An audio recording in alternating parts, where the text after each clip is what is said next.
Oi gente, tudo bem? Pra quem não me conhece, meu nome é Bruna e hoje eu tô começando um projeto muito legal aqui no YouTube. Eu sempre gostei muito de casos criminais, filmes sobre serial killer, documentário, sempre me interessei muito sobre isso, sempre consumi muito esse tipo de conteúdo e consequentemente, sempre falei muito sobre isso com os meus amigos, com a minha família e todo mundo que estava à minha volta. Até que eles começaram a me dar a ideia de criar um canal aqui no YouTube e compartilhar tudo que eu vim descobrindo ao longo do tempo. E eu tô muito feliz de estar começando esse projeto aqui agora. É isso, espero que vocês gostem do canal, espero que vocês gostem do que eu vou produzir e trazer pra vocês aqui.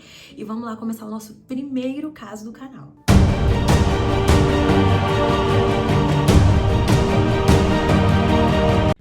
Hoje eu vou contar pra vocês a história da Natasha Campuche. Natasha Campuche era uma menina comum, de 10 anos de idade, filha de pais separados e a caçula entre 3 irmãs. Ela morava com a sua mãe num conjunto habitacional em Viena, capital da Áustria.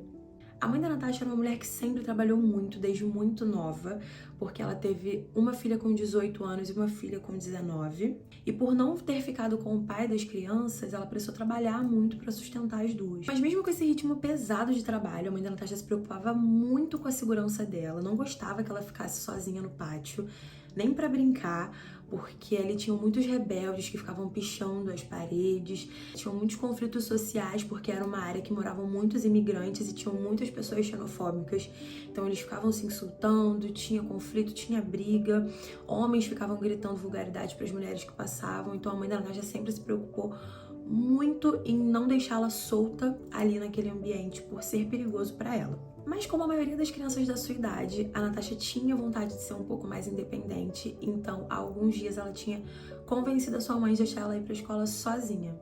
O que era comum naquela época, algumas crianças iam para a escola sozinha e também não era longe, era cerca de 5 minutos de carro. Sobre o pai da Natasha, ela costumava passar os finais de semana com ele, e num determinado final de semana ele acabou se atrasando para levá-la de volta para casa.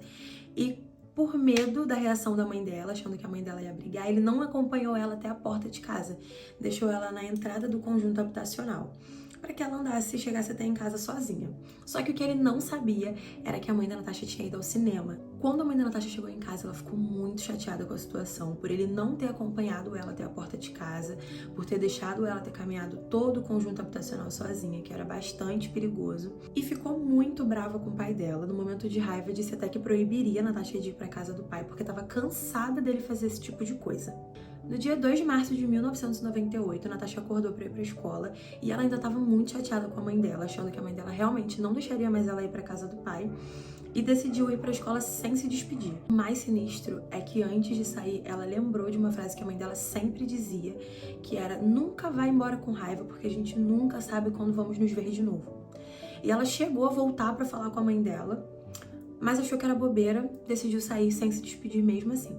Foi embora para a escola. Natasha seguiu seu caminho para a escola, até que num determinado ponto do caminho, ela viu um homem parado do lado de uma van branca que estava estacionada assim no meio-fio e achou estranho. Ela sentiu um pouco de medo, porque na Áustria estavam tendo muitos sequestros e assassinatos, e ela estava recebendo muitas orientações, tanto dos seus pais, quanto na escola, quanto na televisão, sobre não falar com estranhos, não aceitar nada de estranhos, atravessar a rua se tivesse alguém no caminho que fosse suspeito. E ela sentiu vontade de atravessar a rua, de sair do caminho desse homem, só que ela achou que não seria nada demais, e esse foi o segundo maior erro da Natasha nesse dia. Ela levantou a cabeça e seguiu em frente, e no momento em que ela passou por esse homem, ele agarrou na cintura dela e jogou ela para dentro da van. Ela disse que tentava muito gritar, mas não saía, era como se estivesse num pesadelo, onde você tenta se comunicar, mas a voz não sai. Ele simplesmente jogou ela lá dentro, fechou a van e foi embora. Assim que ele saiu com a van, ele já informou a Natasha para ela não tentar nada, porque senão ela não sairia viva dessa situação. E assim ela fez. Só que ela tentou o tempo inteiro observar os traços do sequestrador. Ela inclusive perguntou quanto ele calçava, porque ela já tinha visto na televisão que isso ajudava muito na investigação. No meio do caminho, ele levou a Natasha até uma floresta, alegando que ia entregar ela para outras pessoas, o que nunca aconteceu, essas pessoas nunca apareceram. Ele levou a Natasha para sua casa em Stresshof, na Áustria. Chegando lá, ele enrolou ela num pano, desceu com ela até um cativeiro minúsculo, recolheu seus pertences e a deixou lá sozinha. Ela conta no livro que naquele primeiro dia, mesmo estando muito assustada, ela tentou se acalmar, que ela percebeu que ela não sairia dali naquele primeiro momento, mas que até o dia seguinte alguém já teria encontrado. E ela estava super errada. Eu vou colocar pra vocês algumas fotos do cativeiro pra vocês terem noção, mas era um lugar muito pequeno. Ficava no subsolo, tinha 5 metros quadrados, 2,4 metros de altura, sem janelas, sem luz natural, sem ventilação natural. O único ar era trazido por um tubo de ventilação que fazia um barulho insuportável. E dentro cabia apenas uma cama de solteiro, 2 pias, um vaso sanitário e uma porta de 150 quilos que separava a Natasha do mundo exterior. Mas afinal de contas, quem era esse homem? O nome dele era Wolfgang Prikopil, espero que eu tenha falado certo. Ele tinha 36 anos de idade na época do sequestro e trabalhava como engenheiro de telecomunicações na Siemens. Sempre foi descrito pelas pessoas do seu convívio como um homem muito fechado, reservado, que nunca era visto na companhia de mulheres, não saía, ficava sempre muito recluso dentro de casa. Ele era um homem branco, magro, de olhos azuis, altura mediana, e a Natasha descreve ele como um homem de olhar vazio. A vida da Natasha no cativeiro não foi fácil. No primeiro semestre ela não saiu pra nada, nem pra tomar banho. A higiene dela era feita com panos molhados ou quando ele colocava ela na pia e dava banho nela. E além disso, o Wolfgang era fissurado por limpeza, o que fez ele raspar todos os pelos do corpo dela para que nenhum pelo fosse encontrado em lugar nenhum da casa e acabasse levando até ela. Ele dizia pra Natasha que ela ficaria pra sempre com ele porque a família não queria ela de volta. Ele disse que ofereceu uma recompensa pra devolver ela e a família não quis pagar. Só que isso não era verdade, muito pelo contrário. Aqui fora tinha uma mobilização enorme procurando por ela. Inclusive, durante as buscas houve um erro muito grave por parte da polícia, que não investigou a única pista que levaria até Natasha.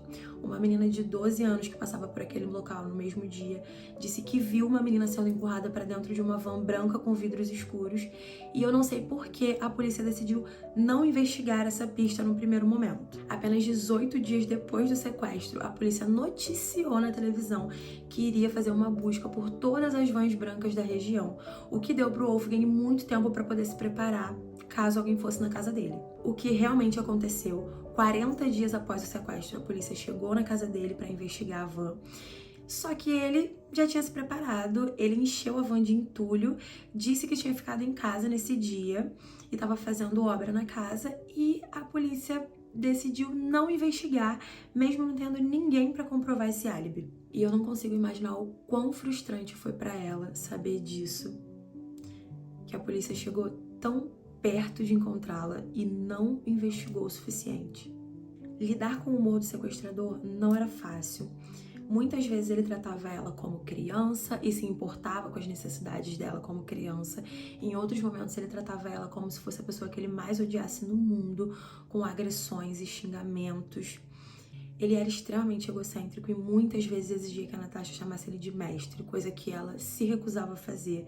E isso fez ela ficar de castigo muitas vezes e ser agredida muitas vezes. Ele racionava comida, energia, água, tudo. Inclusive, ele instalou um interfone para ficar controlando o que a Natasha fazia lá dentro. Se ela tava falando, se ela tava cantando, se ele se incomodasse por ela estar cantando demais ou por ela estar fazendo alguma coisa, ele mandava parar e ficava gritando com ela pelo interfone.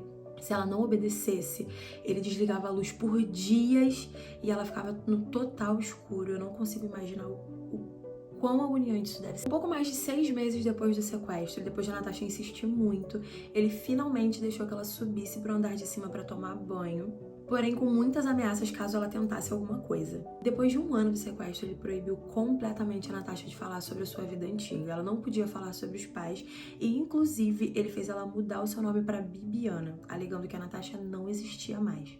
Ele obrigava ela a ajudar com a reforma da casa, fazia ela carregar sacos de cimentos pesadíssimos, e isso sem roupa. Muitas das vezes ela não estava usando roupa, ou estava usando só uma cueca dele. Com o tempo ele foi ficando cada vez mais agressivo e absolutamente qualquer coisa era motivo para que ele batesse na Natasha. Ela relata situações onde ele bateu tanto nela que ela não conseguia andar de volta pro cativeiro. Ela relata situações onde ele deu 60 tapas na cara dela, mais 10 socos na cabeça, chutes. Inclusive ela relata uma vez que ele deu uma facada no joelho dela, e assim que começou a sangrar, ele começou a bater mais ainda nela porque estava sujando o chão de sangue.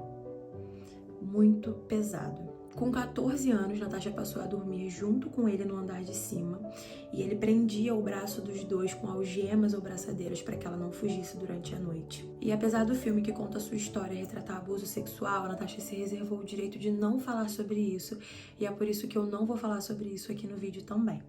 E quando ela fez 17 anos, ele passou a sair de casa com ela algumas vezes. Só que ela conta que nesse momento do sequestro, o cativeiro não estava mais fora dela, o cativeiro estava dentro dela.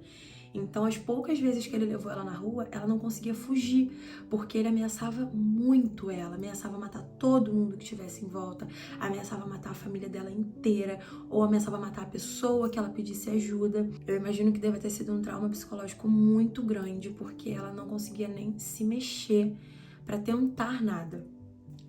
Até que finalmente, numa viagem que eles fizeram para esquiar, ainda na Áustria, ela tomou coragem para pedir ajuda. Eles estavam esquiando e ela precisava muito ir ao banheiro, só que o banheiro era separado, banheiro de homem e banheiro de mulher. Então ele não podia entrar junto com ela e ficou esperando ela na porta do lado de fora. Quando ela entrou, o banheiro estava vazio, só que apareceu uma mulher e, infelizmente, a única pessoa que apareceu não falava a língua dela. Ela tentou pedir ajuda, mas a mulher não entendeu. Ele percebeu que ela estava demorando demais, começou a abrir a porta e acelerar ela, então ela, infelizmente, desistiu. Em 2006, o Wolfgang decide vender a van que ele havia sequestrado a Natasha e ele manda ela aspirar a van para que ela fique limpa para os possíveis compradores poderem olhar. Até que, em determinado momento, enquanto ela aspirava, ele recebeu uma ligação de um possível comprador e entrou, deixando ela sozinha na garagem. Nesse momento, tudo passou pela cabeça dela. E naquele momento, pela primeira vez desde o dia do sequestro, ela se viu 100% sozinha. Era uma oportunidade muito grande, ela não poderia deixar de tentar. Então ela foi até o portão e quando ela viu que o portão estava aberto, ela correu e correu e correu e correu demais. No meio do caminho, correndo, ela encontrou com 3 homens. Ela pediu o celular de um deles para poder ligar para a polícia. Eles não emprestaram, negaram e continuaram andando. Deixaram ela sozinha. Ela entrou em pânico. Nessa altura do campeonato, ela tinha certeza que ele estava atrás dela já. Então ela voltou a correr, pulou algumas cercas até que ela encontrou a casa de uma senhora que estava na janela e começou a pedir ajuda. Ela pediu ajuda para ligar para a polícia e a senhora que morava ali naquela casa ficou muito incomodada. Inclusive ela falou: "Nossa, com tantas casas, por que você tinha que vir pedir ajuda justo na minha?" Mandou a Natasha esperar na cerca e mandou ela não pisar na grama para não estragar. Eu imagino a preocupação dessa senhora, é uma situação muito difícil, mas isso nesse momento deve ter sido tão desesperador. Ela finalmente conseguiu fugir e ainda é tratada dessa maneira. Não consigo imaginar. Essa senhora ligou para a polícia, que chegou, levou a Natasha e a preocupação deles naquele momento era aonde estava o Wolfgang. O Wolfgang cometeu suicídio às 8h59 daquele mesmo dia. Ele se jogou na frente de um trem, assim como ele havia prometido para ela que faria numa conversa que eles tiveram pouco tempo antes dela fugir. Hoje a Natasha tem 34 anos e ela segue fazendo terapia e aconselhamento para lidar com tudo que ela passou. Ela comprou a casa onde ela foi mantida em cativeiro, porque ela tinha muito receio de virar uma atração turística para curiosos, as pessoas ficarem indo lá, entrarem na casa ou ganharem dinheiro com isso de alguma forma. E muito se fala sobre a Natasha ter síndrome de Estocolmo, que é quando a pessoa se afeiçoa ao sequestrador e ela nega muito isso, e ela diz que fez apenas o que ela precisava para sobreviver. E aí, gente, lá se foi o primeiro caso. Quero muito saber o que vocês acharam sobre isso.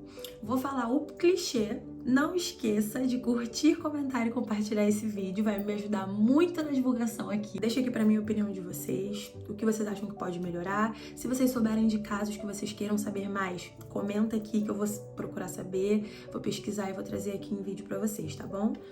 Um beijo, espero muito que vocês tenham gostado. Tchau, tchau.